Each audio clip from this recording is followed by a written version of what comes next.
She had no name, only the weight of silence and the smell of smoke.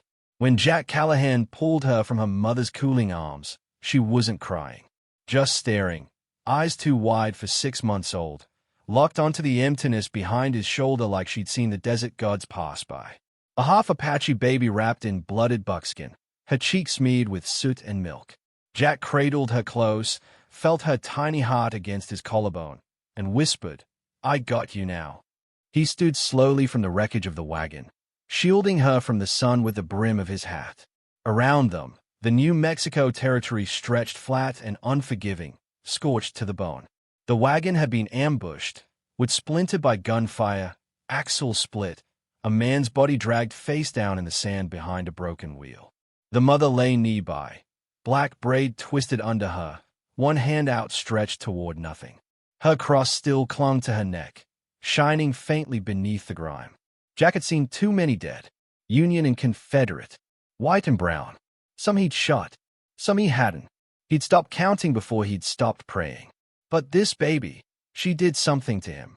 Her stillness unsettled him more than any battlefield ever had. He wrapped her in the least burned corner of a saddle blanket and slung his rifle over his shoulder. His horse, Lobo, wicked low as he approached. But Jack didn't climb up. Sundown Ridge wasn't far. Best not to ride in with a half Apache child on display like a trophy. By the time he reached the edge of town, sweat traced muddy paths down his neck. The baby hadn't made a sound, just watched him with those dark, bottomless eyes. As they passed the chapel, the bell above the steeple creaked but didn't ring. No one rang it anymore, not since the war ended and the silence began. Folks watched from behind cracked shutters. No one waved. No one smiled. Dust curled around his boots like it wanted him gone. He crossed the threshold of the sheriff's office without knocking. Inside, it smelled of whiskey, old sweat, and dried tobacco spit. Sheriff Clyde Dunlay sat behind the desk, boots up, his wide-brimmed hat tipped over his face like sleep might excuse his cruelty. Jack set the baby down in the crook of his arm and waited. Dunlay lifted his head with a grunt, then sat forward, frowning. "What in the hell is that?" "She ain't to that," Jack said. "She's a someone. I found her out east, just past a dried creek bed. Wagon hit hard. Everyone else dead." Dunley's eyes narrowed. He leaned over the desk and spat into a rusted can. "Apache." Jack nodded once. The sheriff leaned back again, hands resting just above his gun belt. "Then leave her there. Let the buzzards have her. Ain't our problem." "She's a baby," Jack said, low but sharp. "She's hungry, scared, and alive. That makes her our problem." "Not mine," Dunlay snapped. "And not yours neither, unless you're looking to start a blood war." Jack shifted his weight. The baby stirred, making a faint breathy sound. Not quite a cry. Dunley's lip curled. "Boy, I don't think you understand what you're messing with. Her kind burned ranches 3 weeks ago. Slit his settler's throat down in Caldera Springs. This ain't charity, it's suicide." Jack stayed at him. "You think that baby did it?" Dunlay stood now, voice rising like a storm. "I think the apple don't fall far, and I think you're playing the fool." Jack turned toward the door. "She's coming with me." "You take her," Dunlay growled, "and you don't come back." Jack didn't stop. "That's the idea." He stepped out into the dying sunlight. The air had cooled, but the stairs hadn't. On the corner by the saloon, Widow Fry leaned on her cane, her gaze cutting through the hush. "You keep walking, Jack," she called. "You walk fast." Jack dipped his head. "She got a name?" the widow added. Jack paused, glanced down at the girl. She blinked once, slow as dusk. "Not yet," he said, "but I reckon she will." He made it to the livery stable just before dark. Inside, it smelled of hay, sweat, and old stories. He found a quiet stall, spread his bedroll, and gave the baby the last of the goat's milk he traded for in Bent Pine 2 days earlier. She drank slowly, hands twitching at the bottle like she wasn't sure if it was a trick. When she finished, she fell asleep on his chest, warm and quiet. For the first time in days, Jack let himself sit still. He listened to the wind, the shifting of boards above, the faint sound of music somewhere in the distance, someone plucking sorrow out of a guitar string. And then came the hoofbeats. Sharp. Urgent. One rider. Jack rose, rifle in hand, baby wrapped tight against him. He stepped out into the moonlight just as the rider pulled up in a spray of gravel. You took her, the man hissed. His face was gaunt, eyes wide. Is it true? Jack didn't answer. They saw you, the riders said. Up on the ridges. Apache scouts. You think they won't come? I hope they do, Jack said. The rider shook his head, eyes flicking toward the dark hills beyond town. You got no idea what's out there. Word is she's some chieftain's blood. They'll come for her. All of them. Jack looked at the baby, now asleep again, mouth slightly open. Good, he said. Let him come. Boy, the man whispered. They're talking 300 warriors. Jack didn't blink. Then they'd best come quick. He turned toward the open plain, rifle slung, feet sure.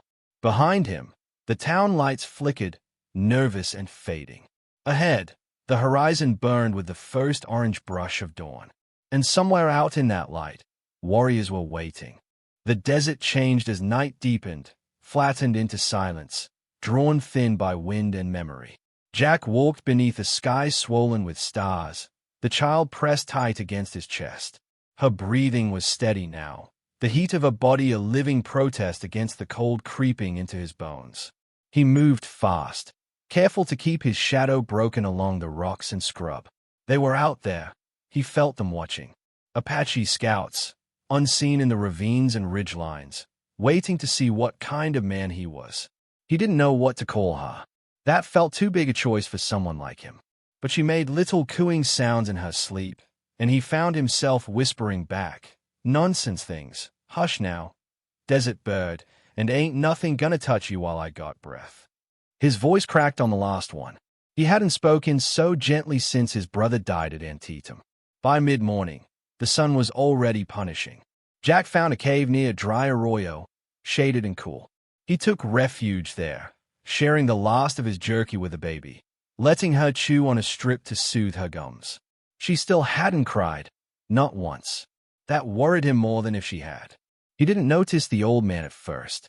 The figure stepped into the mouth of the cave like a memory, barefoot, tall, wrapped in a faded army coat 2 sizes too big. He carried a walking stick that looked more ceremonial than practical and moved like the earth didn't mind him borrowing its space. Jack stood instantly, rifle halfway up. The old man raised a single hand. If you was gonna shoot me, boy, he said, voice cracked like riverbed clay, you'd have done it already. Jack hesitated. You followed me. I saw what you carry. So did the others. Then why ain't I dead? The man chuckled softly, stepping fully into the light. His skin was a shade deeper than Jack's, weathered by years and wind. Apache, by the lines of his face and the fire behind his eyes. But there was something else. A sadness too old for one man to bear alone. My name is Amos Raincrow, he said. Used to ride scout for the Union. Same as you. Jack lowered the rifle, just a hair. I didn't ride for anyone. I survived them. That's all. Amos nodded. Fair. But that child don't survive without you. She's not mine, Jack muttered. Not yet, Amos said. But you walk like she is. And that means something. Jack sat slowly. They're coming, aren't they?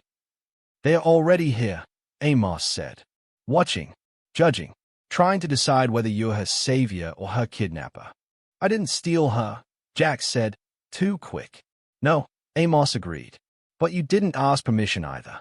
Jack looked down at the girl, now asleep again, curled like a seed beneath his coat. He swallowed hard. I just couldn't leave her there, he said. Amos sat beside him. That's the kind of choice that costs something. A long pause passed between them. Wind keened over the rocks, low and sharp. There's a council at Painted Basin, Amos said.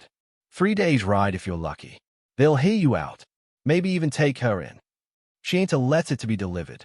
No, Amos agreed. But she is a war cry waiting to be silenced or answered. You carry her wrong, and they'll ban you for it. Jack ran a hand down his face. I need to do what's right. Then walk. Amos handed him a strip of dried meat and disappeared as easily as he'd arrived, leaving no footprints behind. They traveled by dusk and dawn, hiding from the sun's fury in the eyes that followed from every ridge. Jack could feel it, judgment, suspicion, grief sharpened into arrows not yet loosed. He kept going. Sometimes, he'd wake in the middle of the night to find Chenoa. He had begun calling her that, though he wasn't sure why, staring at the stars like she remembered something from before her birth. They crossed a dry salt flat, white and endless. Jack's lips cracked. His hands blistered on the rifle. Twice, he stumbled and caught himself with a grunt. The baby whimpered then, the only sound she'd made that wasn't breath. By the second night, his fever started. It came slow, heat rising from his spine like smoke. He barely made it to a narrow canyon rim before he collapsed under a mesquite. His hands shook as he fumbled for the canteen. Empty. He curled around the child and whispered, "Don't you die on me, desert bird. Don't let this be all for nothing." Then everything faded to red and sand. He came to with water on his lips. Amos stood above him again, this time with a look of distant pride. Behind him stood 5 warriors in painted war dress, faces unreadable, bodies still as obsidian. "You're close," Amos said. "They came to see if you were worthy." Jack sat up slowly, aching everywhere. He reached for Chenoa. She was still nestled in the crook of his arm, blanket damp with dew. "I don't want to fight," Jack said hoarsely. "No," Amos said, "but you're walking into one anyway." The tallest warrior stepped forward, eyes fixed on the child. His hand rested on a long, beaded spear. Jack rose, unsteady, and held the girl higher, not as a shield but as an offering. "I didn't take her," Jack said. "I carried her. That's all." The warrior didn't blink. Jack took a breath. "If you want her back, you can have her. But I ain't sorry I kept her alive." No one spoke. Even the wind stilled. Then the warrior stepped forward and placed a single feather at Jack's feet. Jack bent, picked it up, and looked at Amos. "They've seen enough," Amos said. "Tomorrow, you walk into the basin. You won't walk alone." Jack turned, gaze lifting to the far hills where the first light of dawn cracked the sky. He held Chenoa close, heart pounding. 300 warriors waited beyond those ridges, and they were no longer coming to judge. They were coming to meet him. The trail into Painted Basin was a vein carved through stone, narrow and sacred. Jack moved slow, his boots dragging through red dust, each step weighted with more than exhaustion. Chenoa slept in his arms, breath warm against his chest, her tiny fingers curled around the cord of his jacket like she had chosen him, not the other way around. The morning light painted everything gold, but there was no warmth in it, only revelation. Above him, cliffs loomed like sentinels. Ahead, the canyon mouth widened into silence. He paused at the ridge. Below, the basin opened like a prayer, broad, sunlit, rimmed by monolithic stones blackened with soot and time. At its heart stood 300 warriors, motionless, the earth around them undisturbed, as if they had risen straight from the dust. Paint glimmered on their skin in sunburst patterns. Spears and rifles glinted in their hands. Drums, large as barrels, were silent now, but the memory of their rhythm trembled in the bones of the canyon. Amos Raincrow stepped out from the shadows behind Jack, his voice a hush. "You still have time to turn back." Jack shook his head. "Not after all this." Amos looked at the child in Jack's arms. "They see you. They see her. But what they don't yet see is why." "I don't know if I have an answer," Jack admitted. "Then don't give them one," Amos said. "Give them truth." Jack walked forward. The path down was steep, and each footstep echoed like a heartbeat. By the time he reached the basin floor, the warriors had formed 2 long rows, silent, unblinking, with an aisle between them. At the far end stood a ring of elders, faces carved by years, not cruelty. Among them, a woman stepped forward, wrapped in deep blue cloth. Her eyes found Chenoa first, then Jack. "She is the blood of my daughter," she said in English laced with rhythm. "Her name is Chenoa. Her name means dove." Jack nodded slowly. "I didn't know, but I called her that. I think she chose it herself." The woman tilted her head, studying him. "You walked many days to return what was not yours. You crossed land still bleeding from old wounds. Why?"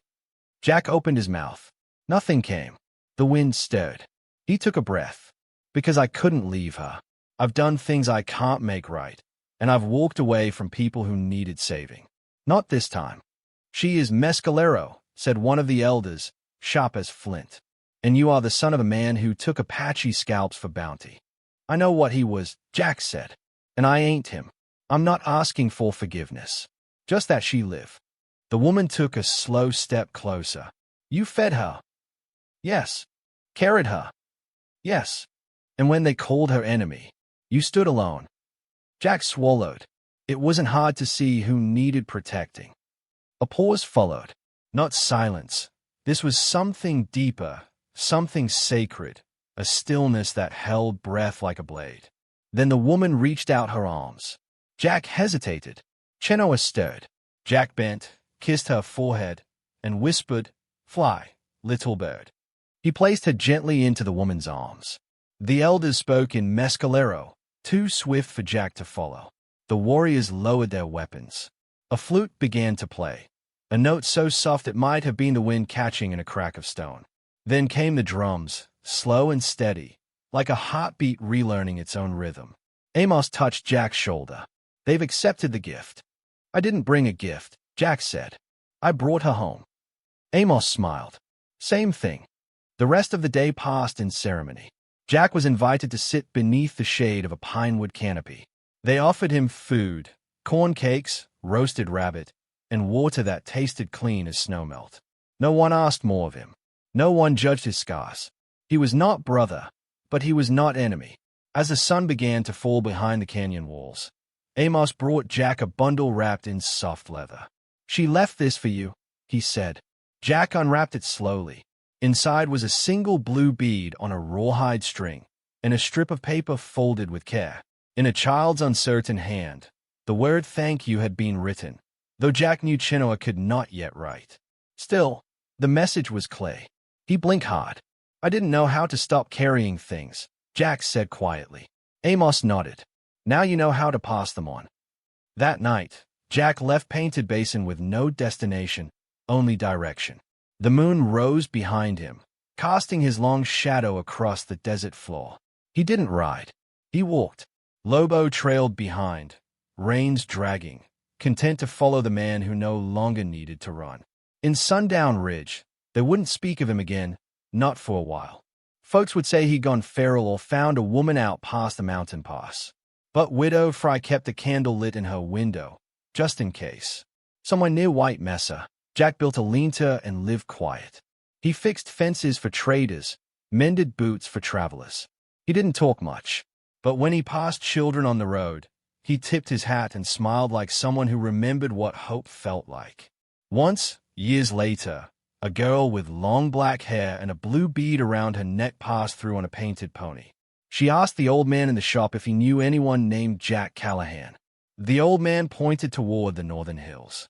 She didn't say a word, just smiled and rode on. And if the wind that night carried laughter, and the moon seemed a little closer to the earth, well, some things the desert keeps for itself. But listen closely, friend, we are all carrying something through war-torn places. A name, a grief, a child too small for the burden. And every so often, if we walk far enough, we find someone who sees not the weight we bear, but the way we bear it. And in that moment, we are no longer alone.